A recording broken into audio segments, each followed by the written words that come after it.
ત્યારે તમને ફાઇનલ થઈ જાય કે ભાઈ આજ મેં આ રોપો રોપ્યો એટલે સારામાં સારો કપાસ થશે તો 30 મણ થશે. 1000 રૂપિયા ભાવ લેશે તો વીઘે 30,000 રૂપિયા વધશે. એમાં 5-7 હજાર તમે ખર્ચો કરશો વીઘે, પણ તમારી એક ઇન્કમ ફાઇનલ થઈ ગઈ કે ભાઈ મારે વર્ષે આમાંથી 30,000 રૂપિયા જ કમાવાના. બરોબર છે. જ્યારે તમારી ઇન્કમ ફાઇનલ થાય એ બિઝનેસ ક્યારેય કરવો નહીં. બરોબર છે. તમારી ઇન્કમ ફાઇનલ ક્યારેય થાવી જ ન જોઈએ, તો જ તમે ઉપર સુધી જઈ શકશો. બરોબર. અને રોજના કેટલા ગુલાબ ઉતારો છો? આજે હું રોજના 7,000 થી 8,000 ફૂલ ઉતારું છું.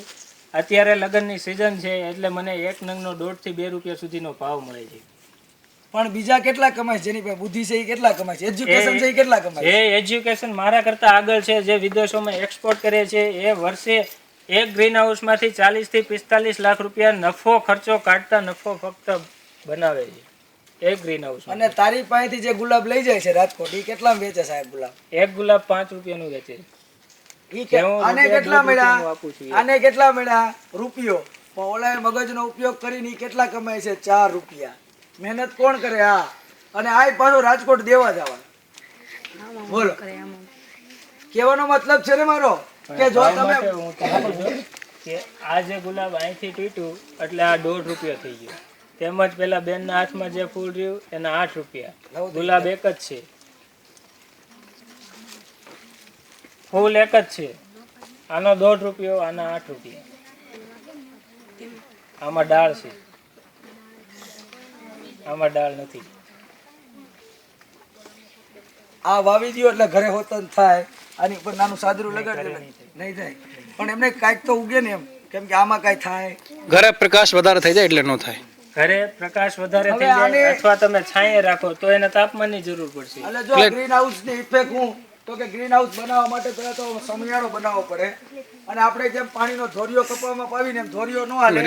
ઉપર જોઈ શકો ફુવારા છે, જોઈ લ્યો છે, દેખાય ફુવારા?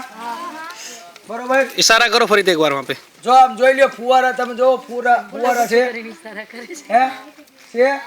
એ ફુવારાથી પાણી પાવું પડે અને એનું મેન્ટેનન્સ કરવું પડે, 24 કલાક ધ્યાન રાખવું પડે. પણ તે કેટલા મહિના ધ્યાન રાખ્યું? 1 વર્ષ. પણ હવે એટલું બધું ધ્યાન રાખવું પડે નહીં. બરોબર. અને હું તને કહું કે 4,000 ફૂલ તોડી લીધા, કપામ તમે એકવાર જીંડવામાં ફાલ લઈ લીધો, 2 વાર લઈ લીધો, ત્રીજી વાર પછી ઝાડવાને કાપી દેવું પડે ને કપા ઉખાડ લેવો પડે. પણ આમાં अच्छा, ये खेती एक बार हमने बो दिया तो कितने समय तक चलता है? कौन सा? ये जो लगा दिया हमने एक 5 बार, साल तक चलेगा. ये 5 ये जो यही पेड़ 5 साल तक चलेगा. 5 साल तक चलेगा. એક વાર રોપી દો 5 વર્ષ હાલે. તો વરે વરે રોપવું કે એક વાર રોપવું સારું? પણ એની માટે એજ્યુકેશન જોઈએ. એજ્યુકેશન એટલે અમે તમને કહીએ છીએ, જે ભણાવી છીએ ને તમારા હારા હાટું ભણાવી છીએ કે તમે જોવો અને જાણો તો ખબર પડશે કે આ પ્રકારની ખેતી કરી શકાય છે. હવે ઈ જ કહું, તમે બધાય ફૂલ જોયા, ફૂલની જાતિ જોઈ, પછી આમની એક ક્વોલિટી હું તમારે જો ઢાળ બનાવ્યો જોયો બધા નીચે, બરોબર? એ ઢાળ હું કામ બનાવ્યો છે એનો પ્રશ્ન આપણે બહાર જઈને નિરાકરણ કરશું. બરોબર. આ છોડવો કેટલો ઊંચો થાય એનું નિરાકરણ બહાર જઈને કરશું. જો મારી કરતા ઊંચો, બરોબર?